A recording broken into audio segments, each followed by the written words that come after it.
nəfəsdən, yəni güclü oxuyan heç kim. Səsi?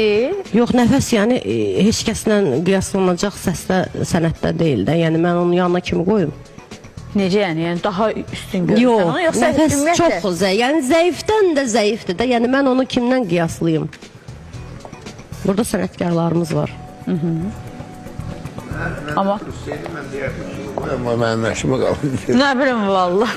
Bir deyirəm soruşaq bəlkə. Yox, yəni nəfəsdən güclü yəni güclü oxumaq o da biraz məsələn mən onu Zeynəbə, Yəni demək istəyirsən ki, burada Damlaya. kimin şəklini ora qoysam nəfəsdən güclü olacaq, hə?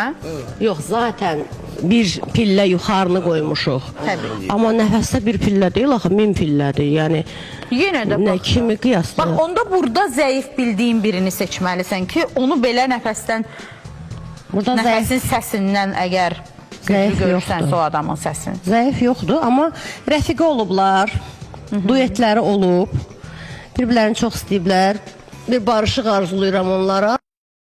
Çox, çox, çox, çox, hətta qat-qat çox gözəl sənətçidir. Amma küsülü deyirlər. İnşallah ki, elə olsun.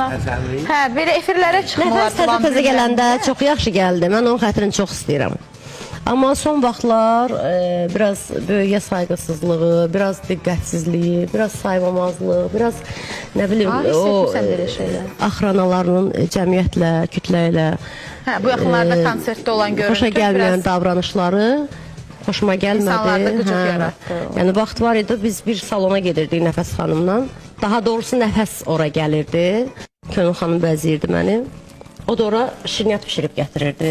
Bu eyib bir şey deyil, mən də satıcı işləmişəm və ondan fəxr eləyirəm.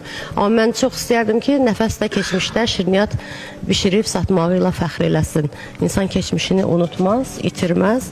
Bugünkü gündə də sənətkarlara nə olur olsun biz baş əyməliyik, sayğı göstərməliyik. Orada saçlar gətirdi, satırdı, bizə deyirdi, məsələn, mənə yaxınlaşıb deyirdi ki, Nüçabə xanım, səni çox sevirəm, mən də ifaçı olmaq istəyirəm, mənə də bir dəstək, bir kömək, bir yol, deyirdim ki, nə zaman lazım olsa, papurillərdir, toy ifalarıdır, yəni bu normal bir şeydir. Hər kəsin bir yerdən başlayıb bir çörək qazanacaq. Amma insan keçmişini gərək ki, unutmasın, cəmiyyətlə, kütlə ilə danışıq tərzinə diqqət eləsin, böyük kiçik yeri bilsin, sən sənətdə də, yaşda da kim olursansa ol, 20, 30 il, 10 il səndən öncə oxuyan böyüklərin hörmətini saxlamaq borcundasan.